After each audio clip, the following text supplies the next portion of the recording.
মেয়ে? হ্যাঁ, বছর 30 বয়স হবে, বেশি পড়াশোনাও নেই, কিন্তু বেঁচে থাকার জন্য ওর চাকরি দরকার এখনই। কলেজে পড়ালে চাকরি দেওয়ার ক্ষমতা থাকে না। তোমাকে যদি অনুরোধ করি তাহলে কি অন্যায় হবে? সঙ্গে সঙ্গে শিথিল হয়ে গেলেন কুন্তী। প্রয়োজন ছাড়া যে এই টেলিফোন নয় জানার সঙ্গে সঙ্গে উত্তেজনা শেষ হয়ে গেল। তিনি নিচু গলায় বললেন, আমার না বলা উচিত। চাকরি করার যোগ্যতা মেয়েটির আছে কিনা তাও যাচাই করার প্রয়োজন এই মুহূর্তে আমার নেই, কিন্তু তুমি বলেই সেটা বলতে বাধছে। অনেক ধন্যবাদ ভাই, ওকে কবে পাঠাবো? ঝুলিয়ে রেখে লাভ নেই। আজকের এই অলস দিনটার কিছু সময় না হয় অতীতের দায় মেটাতেই কাটুক। কুন্তী বললেন, আজই দুপুরে, বলে রিসিভার রেখে দিলেন।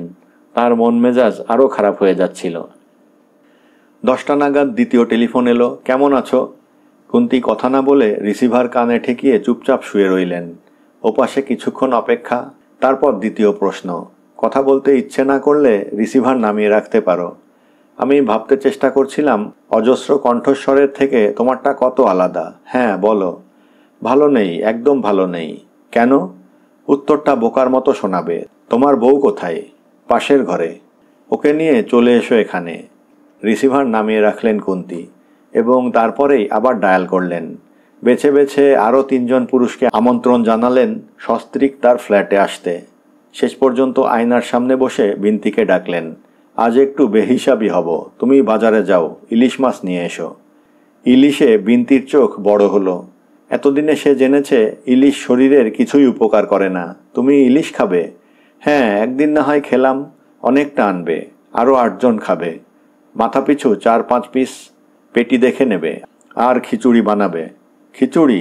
হা হয়ে গেল বিন্তি এবং পরক্ষণেই বলল, আমি খাবো না। কেন? এমনি। টাকা দেওয়াই থাকে। বিন্তি চলে গেলে নিজেকে সাজালেন কুন্তী। সাজতে বসলে তার মন ভালো হয়ে যায়। আজও হলো। বিন্তির কথা ভেবে তিনি হেসে ফেললেন। তার এই বেহিসাবি খাওয়া মেয়েটা মানতে পারছে না। একদিন তো। সাজ শেষ হয়ে গেলে সেলারে গেলেন তিনি। থরে থরে সাজানো, ভদকাও আছে। দুপুরে ভদকা এবং বিয়ার। বিয়ারের বোতল আরও কয়েকটা আনানো উচিত। টাকা বের করে বাইরের ঘরে গিয়ে আব্দুলকে হুকুমটা দিয়ে দিলেন। আব্দুল রঙ্গনের আমলের কুক কাম বেয়ারা। এখন বৃদ্ধ, কিন্তু মোগলাই রান্নার মাস্টার।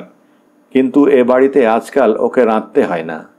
12টা নাগাদ অতিথিরা এসে গেল, জোড়ায় জোড়ায়। দুপুর বলে সবাই হালকা পোশাকে এসেছে। মহিলারা ফ্ল্যাটে ঢুকেই কুন্তীর প্রশংসায় ব্যস্ত হয়ে পড়লেন। সুন্দর সুন্দর সুন্দর। কুন্তী যেন দুহাতে ফুল কুড়িয়ে নিচ্ছিলেন, অথচ মুখে নির্লিপ্তর হাসি ওদের সঙ্গে দূরত্ব তৈরি করছিল। ট্রলিতে ভদকা, বরফ জল এবং বোতলে বিয়ার আব্দুল পরিবেশন করে যাচ্ছে। বিন্তি ফিরে এসেছে 2 জোড়া ইলিশ নিয়ে। বাইরে টিপটিপিয়ে বৃষ্টি চলছে। এই সময় অমিত জানতে চাইল, এই হঠাৎ আমন্ত্রণের কারণ জানা যাক। সোফায় বসা কুন্তীর দুহাতে গ্লাস, মুখ উপরে তোলা, ঠোঁটে ঈষৎ কুঞ্চন। এখন নয়, আরও পরে, তোমাদের ফিরে যাওয়ার আগে। এসব আড্ডা জমে গেলে হোস্ট এবং গেস্টের আলাদা কোনো ভূমিকা থাকে না। কিছুক্ষণ পরেই কুন্তী আলাদা হয়ে যেতে পারলেন। ব্যালকনিতে দাঁড়িয়ে তিনি অতিথিদের দেখছিলেন। এই 4জন পুরুষই মোটামুটি সুন্দরী স্ত্রীর স্বামী, কিন্তু এরা এমন অনেক ইঙ্গিত দিয়েছেন যাতে স্পষ্ট তাঁর সম্পর্কে আগ্রহ অসীম। সঙ্গে স্ত্রী নিয়ে এসে এরা পোষমানা শেয়ালের মতো আচরণ করছে। অমিতকে তিনি স্বচ্ছন্দে বলে দিতে পারতেন, আজ সকাল থেকে তোমাকে খুব একা লাগছিল, পেনফুল একাকিত্ব। মনে হচ্ছিল একজন পুরুষ মানুষকে সঙ্গী হিসেবে দরকার। তোমাদের যে কোনো একজনকে একা ডাকলেই সেটা পেয়ে যেতাম, কিন্তু সেই পাওয়াই চুরি চুরি অনুভূতি। তোমরা মদ্যপান করো, নেশা হোক, তারপর তোমাদের স্ত্রীদের সামনে যদি উত্তরটা ছুঁড়ে দিই, তখন দেখতে হবে কি আচরণ করো। ওটা দেখার জন্যেই এই আমন্ত্রণ। দুপুর যখন মাঝপথে, বিয়ার এবং ভদকা যখন অনেকটাই পেটে, তখন আব্দুল এসে জানালো একটি মেয়ে দেখা করতে এসেছে। আব্দুলের হাত থেকে কাগজটা নিয়ে কুন্তী তাতে অনিমার নাম পড়লেন। তাড়িয়ে দিতে গিয়েও পারলেন না। অতিথিদের কাছ থেকে কয়েক মিনিট সময় চেয়ে নিয়ে তিনি ড্রয়িং রুমে চলে গেলেন। একটি কালো রোগা মেয়ে, ছাপা শাড়িতে শরীর জড়িয়ে জড়সড় হয়ে দাঁড়িয়ে আছে। মেয়েটার মুখে একটা মিষ্টি ছাপ ছাড়া হাতে নিঃসঙ্গ শাঁখা দেখতে পাওয়া গেল। কুন্তীকে দেখা মানে যে দেবী দর্শনের কাছাকাছি তা ওর চাহনিতে বোঝা যাচ্ছিল। কুন্তী বললেন, ইয়েস। দিদি টেলিফোনে, কতদূর পড়েছ? School final. কি চাকরি করবে? যে কোনো চাকরি করতে গেলে যে যোগ্যতার দরকার তা তোমার আছে? মেয়েটি মাথা নিচু করল। টাইপ জানো? Short hand? তাহলে কি জানো? মেয়েটি চোখ তুলল। লিখতে পারি। লিখতে পারো? কি লেখা? গল্প। মাই গড, তুমি গল্প লেখো নাকি? কুন্তী বিশ্বাস করতে পারছিলেন না। হ্যাঁ। কাগজে ছাপা হয়? মাথা নাড়ল মেয়েটি। না, ওরা ফেরত দেয়। কেন? জানি না, কেউ বলে না তো কি হয়েছে। অবশ্য দিদি বলেছেন। কি বলেছেন? আমি নাকি পুরনো দিনের মতো গল্প লিখি। আসলে আমার বাবার দোকানে যেসব বই ছিল তাই পড়ে শিখেছি তো। তবে এখন নতুন দিনের মতো লিখব। তোমার বাবার কিসের দোকান? বইয়ের? না, মুদির ছোট দোকান। কোথায়? বনগাঁয়ে। আচ্ছা, তোমার শ্বশুর বাড়ি কোথায়? মাথা নিচু করল মেয়েটি। সোনারপুরে। সেখানেই থাকো? না, বনগাঁয়ে। কেন? চুপ করে রইল মেয়েটি। কুন্তী বিরক্ত হলো। দেখো, তোমাকে দেওয়ার মতো কোনো চাকরি হাতে নেই। তুমি তোমার দিদিকে কথা বলবে। আমি জানতাম, বিড়বিড় করল মেয়েটি। তুমি জানতে কথা বলবো? হ্যাঁ, বড় লোকদের চরিত্র এমন হয়, গল্পে পড়েছি, লিখেছিও। কিন্তু বড় মহিলারা কীরকম হন তা জানতাম না। আপনি রাগ করবেন না, আমি আসি। দাঁড়াও, তোমার তো সাহস কম নয়। অনিমার সঙ্গে কি করে আলাপ? আমাদের গ্রামের এক মাসি ওর বাড়িতে কাজ করে। আমাদের গ্রামের সবাই জানে যে আমি লিখি। মাসি গিয়ে দিদিকে আমার কথা বলেছিল। মেয়েটির গলার স্বরে চমৎকার দৃঢ়তা লক্ষ্য করলেন কুন্তী। জিজ্ঞাসা করলেন, তুমি কি বনগাঁ থেকে এখানে আসছো আজ? হ্যাঁ, দিদির বাড়িতে গিয়েছিলাম স্টেশনে নেমে। কখন বেরিয়েছো বাড়ি থেকে? ভোর 5টায়। কিছু খাওয়া হয়েছে? না। বসো, হুকুম করলেন কুন্তী। মেয়েটি সংকোচ নিয়ে বসল। পছন্দ করে বিয়ে করেছিলে? হ্যাঁ। না না, পছন্দ করার মতো কোনো ছেলে আমাদের গ্রামে ছিল না। বাবা সম্বন্ধ ঠিক করতেন, কিন্তু মেয়েটি থামল। আমি আমাকে নিয়েও একটা গল্প লিখেছি, জানেন? সেটা কি ছাপা হয়েছে? না, আমার হাতের লেখা ভালো, আপনি পড়বেন? না, আপনার সময়ই হবে না। তোমার কাছে আছে গল্পটা? মেয়েটি ব্যাগ খুলে ভাঁজ করা কাগজগুলি দিল। প্রথম পাতায় লেখা, শবরীর প্রতীক্ষা, লেখিকা নমিতা দেবী। কুন্তী বিন্তিকে ডাকলেন। মেয়েটিকে কিছু খাবার দিতে বললেন, কিন্তু মেয়েটি মাথা নাড়ল। না দিদি, আমার হাতে সময় নেই। এমনিতেই বৃষ্টি পড়ছে, কখন বাড়ি পৌঁছাতে পারবো জানি না। আপনি এই ডাক টিকিট লাগানো খামটা রাখুন। পড়া হয়ে গেলে এই খামে লেখাটা ঢুকিয়ে পোস্ট বক্সে ফেলে দেবেন। হ্যাঁ? কুন্তী কিছু বলতে পারলেন না। মেয়েটি একটা স্ট্যাম্প লাগানো খাম টেবিলে রেখে তাকে নমস্কার করে যাওয়ার সময় বলল, দিদি একটা কথা বলবো। বলো। আপনি না খুব সুন্দর, সিনেমার মতো সুন্দর। সিনেমায় নামেননি কেন? নামলে উঠতে পারতাম না তাই। মানে? তোমার দেরি হয়ে যাচ্ছে বললে না। মেয়েটি বুঝল, বুঝে চলে গেল। হয়তো ওই লেখা, ওই কয়েক পাতার গল্প পড়তেন না কুন্তী, কিন্তু গোল বাঁধালো অমিত। ঘরে ফেরা মাত্র বসে বলল, কি ব্যাপার ভাই, আমাদের ঘরে বসিয়ে বাইরে কাকে সময় দিচ্ছিলে? মূল্যবান মানুষটি কে? কুন্তী না বললে সেটাই তার চরিত্রের সঙ্গে মানাতো, কিন্তু বললেন, তিনি এক লেখিকা। লেখিকা? কি নাম? অমিতের স্ত্রী জয় জিজ্ঞাসা করল। নমিতা দেবী। ইন্দ্রজিৎ অবাক। নমিতা দেবী? নাম শুনিনি তো। আমি অবশ্য বাংলা সাহিত্যের খবর ঠিক রাখি না, তবে আশাপূর্ণা দেবী, মহাশ্বেতা দেবীর নাম শুনেছি। শোভন বলল, ছোটবেলায় মায়ের কাছে পত্রিকা দেখতাম, তখন দেবীদের লেখা ছাপা হতো। এই নমিতা দেবীর নাম তখন দেখেছি বলে মনে হচ্ছে। ইন্দ্রজিৎ কোথায়? তিনি চলে গেছেন? যাওয়ার আগে এই গল্প দিয়ে গেছেন, কুন্তী বললেন। সঙ্গে সঙ্গে হইচই পড়ে গেল। হয়তো ভদকা কিংবা বিয়ারের প্রভাব, অথবা আলোচনার নতুন কোনো বিষয় না থাকায় সবাই গল্প শুনতে চাইল, আর কুন্তীকেই সেটা পড়তে হবে। এও এক মজা। কুন্তীর মনে হলো স্কুলের স্পোর্টসে গো অ্যাজ ইউ লাইকের মতো ব্যাপারটা। সারা জীবন যা করব না তা একদিন টুক করে করে ফেলা। সস্তায় কেনা কাগজ, লাইন টানা, হাতের লেখা গোটা গোটা। বোঝাই যায় যত্ন করে লেখা হয়েছে। 8টি মানুষ কুন্তীর মুখের দিকে তাকিয়ে। কুন্তী পড়া শুরু করলেন। আমার নাম শকুন্তলা, সে যুগের নয়, এ যুগের। এরকম নাম কেন যে আমার রাখা হয়েছিল তা বাবা মাকে প্রশ্ন করেও জানতে পারিনি। 1 মিনিট, ইন্দ্রজিৎ বাধা দিল। ভদ্রমহিলার নাম নমিতা না? জয়ী বিরক্ত হলো। লেখিকা কি নিজের নামে নায়িকার নাম লিখবে? দেখো, পড়ার সময় কেউ কথা বলবে না। কুন্তি এগিয়ে দিলেন কাগজগুলো। জয়ী, তুমিই পড়ো। জয়ী খুশি হলো। কুন্তি যেন রক্ষা পেলেন। জয়ী পড়তে লাগলো। আমরা খুব গরিব। আমার বাবা একটা সাধারণ দোকান চালান গ্রামে। দিনে কীরকম বিক্রি হয় তা জানি না। আমি কোনো মতে 3rd ডিভিশনে স্কুল ফাইনাল পাশ করে বাড়িতে বসেছিলাম। তবে ঠিক বসে থাকা বললে যা বোঝায় তা নয়। আমি রোজ 4 পাতা লিখি। এটা আমার অনেক দিনের অভ্যেস। আমি যে গল্প লিখি তা অনেকেই জানে। এমনকি আমাদের সবচেয়ে বুড়ি মান্দা ঠাকুরমাও সেদিন বলেছিল তার গল্প আমাকে লিখতে হবে, কিন্তু তার আগে বুড়ি মরে গেল। আমি দেখতে ভালো নই, রোগা কালো, স্বাস্থ্য নেই, তবে হাইট আছে 5 ফুট 3 ইঞ্চি। আমি দেওয়ালে দাগ দিয়ে রেখেছি, সংসারের কাজ পারি, তবে করতে ইচ্ছে করে না। বাবার দোকানে মাসিক পত্রিকাও বিক্রি হয়। কোনো মাসে সেটা না বিকলে আমি নিয়ে আসি, গোগ্রাসে পড়ি আর তার ঠিকানায় লেখা পাঠাই। এসব করতেও পয়সা লাগে। বাবা দিতে চায় না বেশিরভাগ সময়। অমিত হাই তুলল। একটু বোরিং মনে হচ্ছে। জয় বলল, শাট আপ, কেমন সরল সরল কথাবার্তা, চুপ করে থাকো। আমার বোঝা বাবা নামাতে চাইল। পাত্রপক্ষ আসে, জিজ্ঞাসা করে এটা পারি ওটা পারি কিনা। আমি গান জানি না, সেলাই জানি না, রান্না একটু আধটু জানি, আর জানি লিখতে।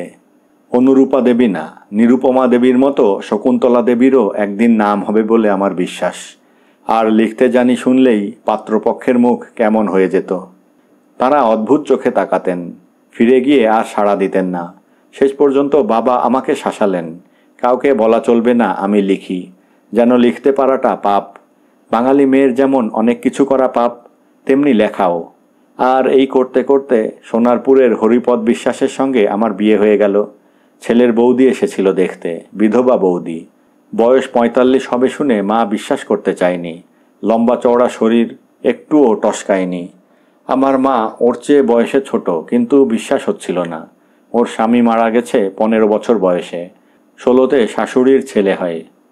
1 বছরের ছেলেকে বিধবা বৌমার কাছে রেখে তাঁরা গঙ্গাসাগর করতে গিয়েছিলেন আর ফেরেননি। নৌকাডুবি হয়েছিল। সেই থেকে ইনি 1 বছরের দেওরকে মানুষ করেছেন, বিয়ে থা করেননি। দেওরই ধ্যানজ্ঞান, বিষয় সম্পত্তি আছে। দেওরকে একটা স্টেশনারি দোকান করে দিয়েছেন। আমাকে খুঁটিয়ে দেখলেন, সংসারের কাজ পারি কিনা জিজ্ঞাসা করলেন।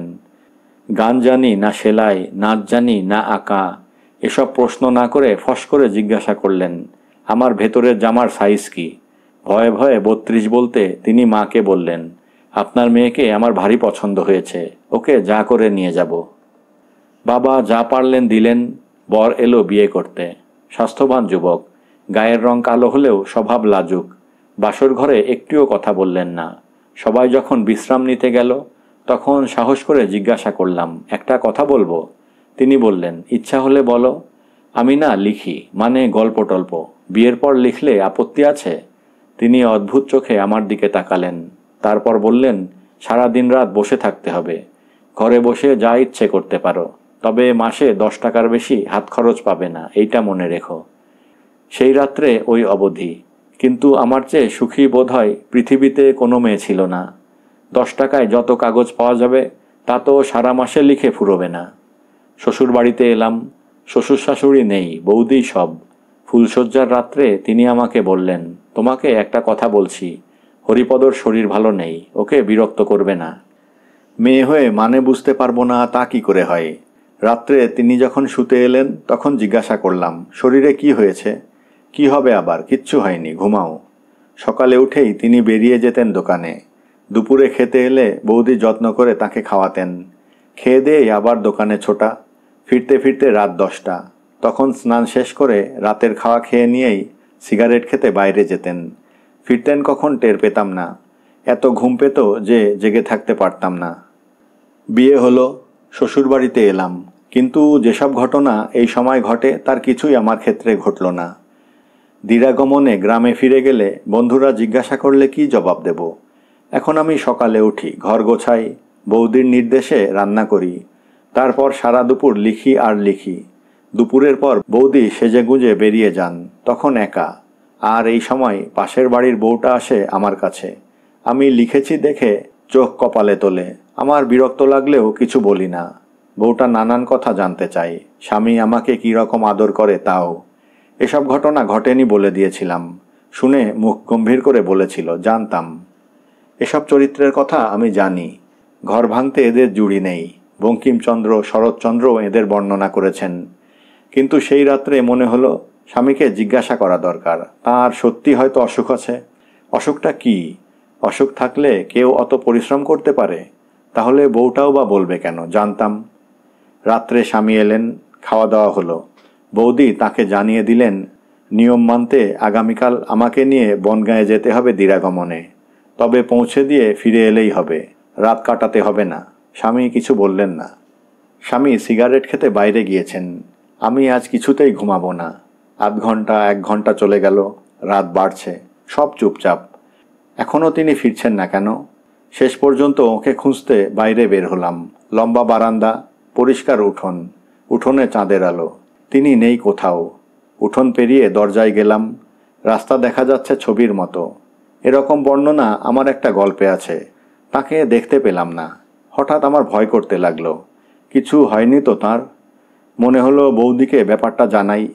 কিছু হলে তিনি আমাকে দুষবেন না জানানোর জন্যে। বৌদির ঘরটা ও পাশে। দরজার সামনে দাঁড়িয়ে বুঝলাম ওটা ভেতর থেকে বন্ধ নয়। ঠেলতেই পাল্লা দুটো খুলে গেল, আর আমি যেন অন্ধ হয়ে গেলাম। এক ছুটে ফিরে এলাম নিজের ঘরে। বিছানায় উপুড় হয়ে শুয়ে হাউ হাউ করে কেঁদে উঠলাম। তারপর একটু সামলে উঠে নিঃসাড় হয়ে পড়ে রইলাম। চোখের পাতায় দৃশ্যটা যেন এঁটে আছে। জানলা দিয়ে চাঁদের আলো পড়েছিল খাটে। বৌদি এবং আমার স্বামী পরস্পরকে সাপের মতো জড়িয়ে অদ্ভুত চাপা শব্দ করে যাচ্ছিলেন। মানুষ খুব যন্ত্রণা পেলে মুক্তির জন্যে এমন শব্দ করতে পারে। কিন্তু আমার মনে হচ্ছিল ওই শব্দগুলো আমার বুকটাকে টুকরো টুকরো করে দিয়েছে। চোখ থেকে ঘুম উধাও, শরীর থেকে শক্তি। ওইভাবে পড়ে থাকতে থাকতে এক সময় টের পেলাম পাশের বিছানায় স্বামী এসে শুয়ে পড়লেন। তারপর ভোর হলো। সারা রাত আমার ঘুম নেই। স্বামী জাগলেন এবং রোজকার মতো বেরিয়ে গেলেন। আমি ঘর থেকে বের হচ্ছিলাম না, এমনকি কলতলাতেও নয়। বৌদি এলেন, তৈরি হয়ে নাও। আমি মাথা নিচু করলাম। তিনি কিছু ভাবলেন, তারপর এগিয়ে এসে খাটের পাশে দাঁড়ালেন। আমার ঘরে শব্দ না করে ঢুকে তুমি অন্যায় করেছ। আমি কথা বললাম না। তোমাকে একটা কথা বলি, অল্প বয়সে বিধবা হওয়ার পর অনেক প্রলোভন এসেছিল। শরীর আমার এমনিতেই পুরুষের মাথা ঘোরাই, কিন্তু আমি সংযত ছিলাম। কেউ আমার নামে কোনো দুর্নাম করতে পারবে না। শরীরে ভরা যৌবন, অথচ ব্যবহার করতে পারছি না। এ যে কি যন্ত্রণা তা আমিই জানি। তোমার স্বামী তখন ছোট, তাকে মানুষ করছি দরদ দিয়ে। আমি খাওয়ালে খাওয়া, শোয়ালে শোয়া। আস্তে আস্তে সে বড় হচ্ছিল, কিন্তু আমাকে ছেড়ে শুতে চাইতো না। আমারও ভালো লাগতো। সেইভাবে কাটিয়ে কখন একদিন আমার সংযমের বাঁধ ভেঙে গেল, আমি নিজেই জানি না। তার কাছে আমিই সব। মা বলো তো মা, সঙ্গিনী বলো তো সঙ্গিনী। আমার কাছে ও যা পেয়েছে তা পৃথিবীর কোনো মেয়ে ওকে দিতে পারবে না। তাহলে ওকে বিয়ে দিলেন কেন? না দিয়ে পারিনি। সত্যি বলতে কি, আমি দিতে চাইনি। কিন্তু পাড়ার লোকজন যে আমাদের সম্পর্ককে সন্দেহ করছে তা টের পেলাম। আমার বয়সের সঙ্গে মানিয়ে যদি শরীর ভাঙত, চুল পাকত, তাহলে কেউ সন্দেহ করতো না। তাই ঠিক করলাম ওকে বিয়ে দেব। বিয়ে দেব এমন মেয়ের সঙ্গে যার শরীরে আকর্ষণ নেই, যার কোনো গুণ নেই।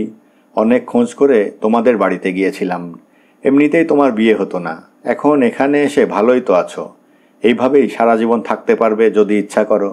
আর কাল যা দেখেছো তা যদি কাউকে জানাও, তাহলে নিজের পায়ে নিজে কুড়োল মারবে। উনি যখন এই কথাগুলো বলছিলেন তখন আমি কেঁদে ভাসাচ্ছিলাম। কান্না ছাড়া তখন আমার আর কিছুই করার ছিল না। উনি আমার পাশে বসলেন। এত কান্নাকাটির কি হয়েছে? 16 থেকে 30 আমি বঞ্চিত ছিলাম, সেটা জানো? আর মেয়েদের ব্যাপার মেয়ে বলেই আমি জানি। সব মেয়ে এসবের জন্যে কষ্ট পায় না। তোমার মতো রোগা ছেলে ছেলে মেয়ের তো কষ্ট পাওয়ার কথাই নয়। তুমি এখানে থাকো, খাওয়া দাওয়া সাজগোজ সব করো, আমি আপত্তি করব না। তবে হ্যাঁ, তুমি নাকি কী সব লেখালেখি করো, এইসব কথা লেখা চলবে না বলে দিলাম। হুকুম হয়ে গেল। একটা লেখায় পড়েছিলাম, রাজা ইচ্ছে হলে লেখকের লেখা বন্ধ করে দিতে পারতেন, লেখকের স্বাধীনতায় হস্তক্ষেপ করতেন। পরে সরকার সেই কাজ করেছেন, কিন্তু লেখকরা লেখা থামাননি। মনে মনে স্থির করলাম আমিও হার মানব না। আমার স্বামী আমাকে বনগাঁতে পৌঁছাতে এলেন। সারা পথে একটা কথা নয়। রওনা হতে দেরি হয়, আমরা পৌঁছেছিলাম প্রায় বিকেল বিকেল। বাবা মা জোর করে তাকে ফেরত দিলেন না তখনই, বললেন রাত কাটিয়ে যেতে হবে। নিজের বাড়িতে এতকাল আমার আলাদা শোয়ার ঘর ছিল না, আজ রাত্রে সেই ব্যবস্থা হলো। রাত্রে তার পাশে বসে জিজ্ঞাসা করলাম আমি কি করব। তিনি ঘুমোবার চেষ্টা করছিলেন। বললেন, আমাকে জিজ্ঞাসা করে লাভ কি? আমাকে তোমার একটুও পছন্দ হয়নি না? তিনি উত্তর দিলেন না, না দেওয়াটাই বড় উত্তর। পরদিন সকালেই ফিরে গেলেন কাজের চাপ দেখিয়ে। আমি থেকে গেলাম বাপের বাড়িতে। দিন গেল, মাসও। সোনারপুর থেকে কেউ আমাকে নিতে আসে না, এমনকি একটা চিঠিও নয়। মা আমাকে কারণ জিজ্ঞাসা করে। আমি ভয় পেলাম সত্যি কথা বলতে, কিন্তু জানি না বলে আর কতদিন চাপা দিতে পারবো। শেষ পর্যন্ত বলতে হলো। মা শুনে পাথর হয়ে গেল। এ কি সম্ভব? মায়ের বয়সী মহিলার সঙ্গে, যার কাছে 1 মাস থেকে বড় হয়েছে, তার সঙ্গেই শারীরিক সম্পর্ক? কিন্তু সত্যি যা, তা চিরকালই সত্যি। অথচ তার মধ্যেই আড়াল। মা বাবাকে এসব জানালেন না। আমাকে সঙ্গে নিয়ে বনগাঁ থেকে চলে গেলেন সোনারপুরে। পাড়ার সবাই দেখল আমরা গেলাম এবং খানিক সময় বাদে ফিরে যাচ্ছিলাম। আমার চোখে জলও তারা দেখতে পেল। অতএব ওদের কৌতূহল হলো। একজন কারণ জিজ্ঞাসা করতেই মা তাদের বলল, মেয়ের বিয়ে দিয়েছিলাম, কিন্তু দিরাগমনের সময় সেই যে মেয়েকে দিয়ে গেল হরিপদ, আর আনতে এলো না। অনেক অপেক্ষার পর নিজে নিয়ে এসেছিলাম মেয়েকে। মুখের ওপর দরজা বন্ধ করে দিল। মেয়েকে নাকি তার পছন্দ হয়নি। সঙ্গে সঙ্গে জনতা গর্জে উঠল, আর আমরা সেখানে দাঁড়িয়ে হরিপদ এবং তার বৌদির কেচ্ছা কাহিনী শুনতে লাগলাম। প্রথম গ্রামের লোক ভাবত মাতৃস্নেহ, তারপর কেউ না কেউ কিছু না কিছু দেখতে পেয়েছে। লোকের চোখ ঢাকার জন্যে যে হরিপদর বিয়ে দেওয়া হলো, সে কথা সবাই জানে। এমন অনাচার মেনে নেওয়া চলে না। বউ ফিরিয়ে নিতে হবে বলে পাড়ার লোক আমাদের সামনে রেখে চিৎকার করতে করতে চলল। আমার খুব লজ্জা করছিল, কিন্তু তখন আর কোনো উপায়ও ছিল না। তার বৌদিও নাকি বাড়িতে নেই। দরজায় আঘাত করছিল সবাই। শেষ পর্যন্ত তিনি দরজা খুলে চিৎকার করলেন, আপনারা করছেন কি? আমাদের বিয়ের ব্যাপারটায় নাক গলাচ্ছেন কেন? মানুষ তখন ক্ষেপে গিয়েছে। তাকে দেখতে পেয়েই কিলচড় শুরু হয়ে গেল। আমি আর পারলাম না। আমার ভয় হচ্ছিল সবাই মিলে মারলে তিনি মরে যাবেন। আমি আমার রোগা শরীর নিয়ে ছুটে গেলাম তাকে আড়াল করতে। একটা লোক তাকে মারতে যাচ্ছে দেখে একটু ঠেলে সরিয়ে দিতে চাইলাম। দেখলাম সে পড়ে গিয়ে অজ্ঞান হয়ে গেল। স্বামী ভেতরে ঢুকে আবার দরজা বন্ধ করে দিলেন। শুনলাম লোকটার নাকি মৃগী রোগ আছে। সবাই মিলে ধরাধরি করে হেলথ সেন্টারে নিয়ে যাওয়া হলো। আমি এবং মাও ওদের সঙ্গে গেলাম। লোকটাকে সুস্থ হতে দেখে ফিরে আসছি তখন একজন সেফাই এসে বলল, থানার বড়বাবু আমাদের ডাকছে, আমাকে আর আমার মাকে। গেলাম। দারোগাবাবু জানালেন আমার স্বামী এসে ডায়েরি করে গেছেন যে আমি এবং আমার মা দলবল নিয়ে তাকে মারতে গিয়েছিলাম। তাকে ধাক্কা দিতে গিয়ে আর একজনকে এমন আঘাত করেছি যে লোকটাকে হেলথ সেন্টারে নিয়ে যেতে হয়েছে। তার আরও অভিযোগ, স্ত্রী হিসেবে আমার অক্ষমতা জানার পরই নাকি আমি বাপের বাড়ি চলে যাই। তাছাড়া ওর কাছে আমার লেখা বেশ কিছু কাগজ আছে, যাতে প্রমাণ করা যেতে পারে যে আমার চরিত্র ভালো নয়। দারোগাবাবু হাসলেন, বললেন, সবই বুঝলাম, কিন্তু কাগজে কি লিখেছেন? গল্প? আপনি গল্প লেখেন? হ্যাঁ। আরে বাস, ভাবা যায় না। দারোগা নাক চুলকে বললেন, ঠিক আছে, কোর্ট থেকে সমন গেলে হাজির হবেন। ব্যাস, হয়ে গেল। এরপর থেকে আমি বনগাঁয়ে আমার বাপের বাড়িতে সংসারে কাজ করে দিই, 3টে ছাত্রী পড়াই আর দুপুরে গল্প লিখি। বাবার কাছে হাত পাততে হয় না। মুশকিল হলো আমার গল্পগুলো ঠিক কোন কারণে ছাপা হচ্ছে না তা বুঝতে পারছি না। হলে সোনারপুরে গিয়ে পত্রিকাটা দিয়ে আসতাম। আমার এখন ভালো লাগে না। 7 দিন যে মানুষটার পাশে শুয়েছিলাম তিনি আমাকে খুব টানেন। মাঝে মাঝে নিজেকে বোঝাই তিনি তখন খুব ছোট ছিলেন, কিছু বুঝতেন না। বৌদির সঙ্গে ঘটনা ঘটে গিয়েছিল হঠাৎই, যেমনভাবে দুর্ঘটনা হয়। তারপর সেইটে অভ্যাসে দাঁড়িয়ে গিয়েছে। মন মানতে চাই, কিন্তু তাতে আমার কী লাভ হচ্ছে? আমার এখন সোনারপুরে যেতে ইচ্ছা করে। ভাইরা বড় হচ্ছে, ওরা বুঝতে শিখেছে আমি এ বাড়িতে বাহুল্য, আমার এখানে থাকার কথা নয়। হঠাৎ আমার এক বান্ধবী আমাকে একটা সত্যি কথা বলল। ভগবান মানুষকে তৈরি করেছেন কতকগুলো নিয়ম মেনে, শৈশব, বাল্যকাল, কৈশোর, যৌবন, প্রৌঢ়কাল এবং বার্ধক্য। কোনোটাতেই কেউ চিরদিন আটকে থাকতে পারে না, তাকে এগিয়ে যেতেই হয়। আমার স্বামীর বয়স এখন 30, তিনি 46। আর কতদিন? বড় জোর বছর 4, তারপর তার শরীর থেকে যৌবন উদাহ হয়ে যাবেই। আর বাইরের যৌবন যদি বা থাকে, ভেতরের যৌবন শুকিয়ে কাঠ হয়ে যাবে। এটাই প্রকৃতির নিয়ম। তখন তার কোনো আকর্ষণ থাকবে না আমার স্বামীর কাছে। গন্ধ নেই, মধু নেই ফুলের দিকে মানুষ কতবার তাকায়। 5 বছর পরে আমার মাত্র 30 বছর হবে। কি বা এমন বয়স? তখন তিনি আমাকে নিশ্চয় গ্রহণ করবেন। আমি তাই মাসে একবার সোনারপুরে যাই, দূর থেকে বৌদিকে দেখে আসি। লোক বলে এই বয়সে অসুখ বিসুখ হলেও মানুষের শরীর নষ্ট হয়ে যায়। এখনো পর্যন্ত তেমন লক্ষণ দেখতে পাচ্ছি না। তবু এটাই আমার একমাত্র আশা। আমি অপেক্ষা করব। জয়ী পড়া শেষ করল। তারপর বলল, ইম্পসিবল। অমিত জিজ্ঞাসা করল, তার মানে? এই জন্যই বাঙালি মেয়েরা এক্সপ্লয়েটেড হয়ে চলেছে। স্বামী আর একজনের সঙ্গে ফুর্তি করছে দিনের পর দিন। আমি অপেক্ষা করব কখন তিনি মুখ ফেরাবেন সেই আশা নিয়ে। জয়ীর গলায় জ্বালায় স্পষ্ট হলো। শোভন বলল, কিন্তু গল্পটা দাঁড়িয়ে গেছে। শুধু যৌবন দিয়ে অনন্তকাল কেউ কোনো সম্পর্ককে বাঁচিয়ে রাখতে পারে না। এই উপলব্ধিটা গল্পটার চমক। ওরা খিচুড়ি এবং ইলিশ খেলো। বিকেল নামতেই যে যার বাড়ি ফিরে গেল ধন্যবাদ জানিয়ে। দেখা যাচ্ছিল গল্পটা কিছুই নয়, খুবই সাধারণ ইত্যাদি বলা সত্ত্বেও খেতে বসেও এ নিয়ে কথা বলা বন্ধ করছে না। 1 মাসের শিশুকে মাতৃস্নেহে বড় করে কোনো মহিলা শেষ পর্যন্ত ওই সম্পর্কে যেতে পারেন কি না তাও তর্কের বিষয়। কুন্তী কোনো কথা বলছিলেন না। একজন ঠাট্টা করে বলল, আহা বেচারা, লিজ টেলার যদি স্বামীর বৌদি হতো তাহলে ওকে 15 বছর অপেক্ষা করতে হতো কম করেও। ততদিনে মেয়েটা বুড়ি হয়ে যেত। বাড়িটা এখন ফাঁকা। ব্যালকনিতে চুপচাপ বসেছিলেন কুন্তী। ঘোলাটে মেঘগুলো ব্লটিংয়ের মতো সমস্ত আলো শুষে নিচ্ছে। সন্ধে হয়ে এলো বলে। ওপাশের একটা ঘরে টিভি চলছে। দর্শক বিনতি এবং আব্দুল। শব্দ বাইরে বেরোচ্ছে না। কি একটা সিনেমা চলছে সেখানে। গল্পটাকে কিছুতেই ঝেড়ে ফেলতে পারছিলেন না কুন্তী। বাঙালি মেয়েদের যে বয়সে ওই পর্বটিকে ছেড়ে আসতে হয় তার ক্ষেত্রে একটু আগেই যেন এসে গিয়েছে। ডক্টর দত্ত বলেছেন, এটা জীবনের খুব স্বাভাবিক ব্যাপার। একটুও মাথা ঘামাবেন না। শরীর নিয়ে চিন্তা করা বোকামি। আসলে মন তাজা রাখাই প্রয়োজন। শুনতে খারাপ লাগে না এইসব উপদেশ। শুনলে স্বস্তি হয় বলেই খারাপ লাগে না। কিন্তু ওই যে মেয়েটি লিখেছে, গন্ধ নেই মধু নেই এমন ফুলের কথা। এখনও এই সময়ে তিনি যখনই একাকী তখনই এমন কোনো পুরুষের সঙ্গ কামনা করেন যে বোকাশোকা নয়, যে স্মার্ট সাজার চেষ্টা করে না অথবা যোদ্ধা হওয়ার ভান করে না। এই যে কামনা, তা তার বুকের ভেতর থেকে উঠে আসে। তার শরীরের সব কিছু মন্থন করে নিঃশ্বাসের মতো আন্তরিক হয়ে ওঠে। রঙ্গন চলে যাওয়ার পর বেশ কিছুকাল থিতিয়ে ছিল এইসব ভাবনা। এখন একটু একটু করে প্রবল হচ্ছে।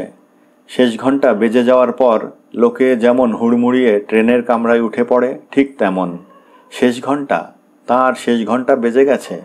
ধড়মড়িয়ে উঠে বসলেন কুন্তী। অসম্ভব। এই তো ভর দুপুরে বাড়ি এসে ভদকা খাওয়ার আগেই মানুষগুলো তার রূপের কত প্রশংসা করে গেল। অফিসে যখন ঢোকেন তখন কর্মচারীদের মুখে যে স্তাবক দৃষ্টি থাকে তা তার অদেখা নয়। ম্যাডাম শব্দটা উচ্চারণ করার সময় তারা একজন চকোলেট হয়ে যায়। সেদিন রবীন্দ্র সদনে গিয়েছিলেন বিশেষ আমন্ত্রণ পেয়ে। একটি বছর 25-এর ছেলে এগিয়ে এসেছিল। আপনার সঙ্গে আলাপ করতে পারি? কুন্তীর কপালে ভাঁজ পড়েছিল। কেন? আপনার মতো কাউকে কখনো দেখিনি। সরি, আমার বাজে কথা বলার মতো সময় নেই। কুন্তী পাশ কাটিয়েছিলেন অবহেলায়, কিন্তু তার ভালো লেগেছিল। আর এসব শেষ ঘন্টা বেজে গেলে কারো জীবনে ঘটে? পৃথিবীতে এমন মেয়ে অনেক আছে যাকে কখনো কোনো পুরুষ প্রস্তাব দেয়নি, যেমন ওই মেয়েটি। কি যেন নাম? হ্যাঁ, নমিতা। চেহারার মতো সাদা সাপটা নাম। কুন্তী কলকাতার দিকে তাকালেন। ঝাপসা জলের মধ্যে আলোর বিন্দু ফুটে উঠেছে। কলকাতায় সন্ধে নেমেছে বর্ষা জড়িয়ে। দিন শেষ হলো। একটা গোটা দিন। কুন্তী ধীরে ধীরে শোয়ার ঘরে চলে এলেন। দেওয়াল জোড়া আয়নায় এখন তিনি মিষ্টি অহংকারী। দূর, কে কি বলল তা নিয়ে মাথা ঘামিয়ে কী লাভ? বরং স্নান করা যাক। শাওয়ারের নিচে দাঁড়িয়ে অবিরত ভিজে চলেছেন তিনি। আজকের দিনটা অবহেলায় কাটল। শরীরটা দৈনন্দিন পরিচর্যা হলো না। একটু আলস্য ঘন দিন। আগে মন্দ লাগতো না, এখন অস্বস্তি হয়। এই বুঝি ফাঁক গলে শনি ঢুকে পড়ল। ছেলেবেলায় একটা গল্প পড়েছিলেন তিনি। কোনো এক রাজা নাকি অত্যন্ত নিয়মনিষ্ঠ ছিলেন। তাকে কিছুতেই বাগ মানাতে পারছিলেন না শনিদেব। কোথাও তার বিচ্যুতি নেই। কিন্তু একদিন বাইরে থেকে ঘুরে এসে রাজা যখন তার পা ধুচ্ছিলেন, তখন গোড়ালির কাছে জল পৌঁছায়নি অন্যমনস্কতার কারণে। ব্যাস, সঙ্গে সঙ্গে শনিদেব সেইখান দিয়ে রাজার শরীরে প্রবেশ করে ধ্বংস ডেকে আনলেন। এমন যেন না হয়, এমনটা হতে দেবেন না কুন্তী। স্নান সেরে বড় তোয়ালেতে শরীর মুছতে মুছতে আয়নায় নিজেকে দেখলেন। না, কপালে ভাঁজ পড়েনি, চোখের তলায় একটু ঢেউও নেই, হাসলে গালে কুঞ্চন ওঠে না, চামড়া কি টান টান, গলায় একটু, না, এ তার চোখের ভুল। গতকাল যখন ছিল না, আজ কোত্থেকে আসছে? মুখ উঁচু করতেই সন্দেহটা মিলিয়ে গেল। কাঁধ থেকে কনুই দুটো এখনও সতেজ, এবং নিজের বক্ষদেশ দেখতে গেলেই মৃণালের ওপর তার খুব রাগ হয়। প্রথম যৌবনে মৃণাল যথেচ্ছাচার যদি না করত, তাহলে এখনও ঈশ্বরই ঈর্ষিতা হতেন। সেই সময় তিনি বোঝেননি, মেয়েরা ভালোবাসলে যেমন কিছুই বুঝতে পারে না অথবা চায় না। সঙ্গে সঙ্গে গল্পটার কথা মনে এলো। নমিতা অথবা শকুন্তলার স্বামীর বৌদি মেয়ে দেখতে গিয়ে প্রশ্ন করেছিলেন, ভেতরের জামার মাপ কত? বেচারা, কি অপমানকর প্রশ্ন! হঠাৎ ভদ্রমহিলাকে দেখতে ইচ্ছা করল কুন্তীর। 50-এর কাছে পৌঁছেও যিনি 30-কে শাসনে রেখেছেন, সেই মহিলা নিশ্চয়ই তার মতো এমন বৃত্তে নেই। হাত বাড়ালেই সমস্ত পৃথিবীকে পান না। তার কৌশল কি? সারা শরীর ঢাকা আলখাল্লা পরে শোয়ার ঘরে পৌঁছাতেই টেলিফোন বেজে উঠল। কুন্তী রিসিভার তুললেন না। বাজনা থামতেই বুঝলেন বিনতি ধরছে ও ঘরে। একটু বাদেই সে এলো। অনিমা দেবী, কি বলবো? মাথা নেড়ে ধরবেন বললেন কুন্তী। রিসিভারটা তুললেন। হ্যালো, বিরক্ত করছি? খুব ব্যস্ত? না, বলো।